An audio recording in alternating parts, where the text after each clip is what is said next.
اور یاد رکھیے ایک ہوتی ہے اصلی دلیل، ایک ہوتی ہے عقلی دلیل.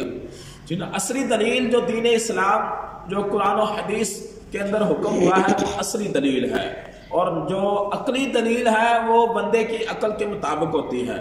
اور اس میں بھی ہم نے یہ دیکھنا ہے کہ اگر اصلی جو دلیل ہے قرآن و حدیث کی جو دلیل ہے اس پر تو ہم نے آنکھیں بند کر کے عمل کرنا ہے، ٹھیک نا.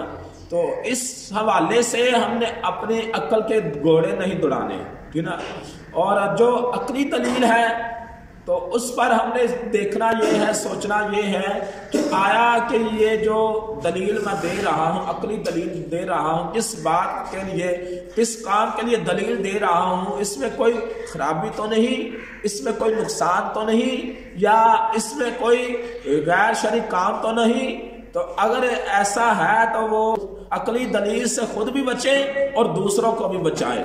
اگر ایسا نہیں ہے، نہ ہی کوئی غلط کام ہے، نہ ہی کوئی نقصان والا کام ہے، اور نہ ہی غیر شرعی کام ہے، تو عقلی دلیل پر اس پر عمل کر سکتے ہیں، اس میں کوئی مذاکرہ نہیں. اور تیسری بات یہ ہے کہ اصلی دلیل ہو یا عقلی دلیل ہو، ٹھیک ہے نا، اور کسی کو اس پر مجبور کر دینا، مسلط ہو جانا، یہ اس کے بہت زیادہ نقصانات بھی ہوتے ہیں. بعض اوقات اس کے بہت زیادہ نقصانات بھی ہوتے ہیں. دیکھو ایک بندہ نماز نہیں پڑھتا تو ہمیں چاہیے وہ اس کو نماز کے فضائل بتائیں، نماز نہ پڑھنے کے عذابات بتائیں اور اس کے لیے دعا کریں.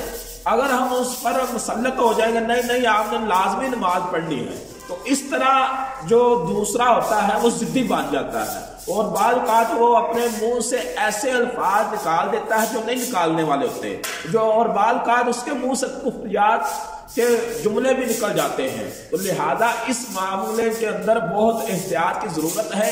کوئی بھی مسئلہ ہو، ہمارا کام ہے بتانا، سیدھا راستہ بتانا اور سیدھے راستے پہ لگانا، ہدایت دینا، یہ اللہ تعالیٰ کی طرف سے ہے، یہ اللہ تعالیٰ کا کام ہے، ہمارا کام نہیں ہے. ہمارا کام ہے بتانا. اور اگر ہم کسی پر مسلط ہو جائیں گے، کسی کو مجبور کریں گے، تو ہو سکتا ہے اس کے نقصانات ہوں. تو وہ ہمیں دکھانے کے لیے عمل تو کر لے، لیکن ہو سکتا ہے کہ جب ہم نہ دیکھیں وہ عمل چھوڑ دیں.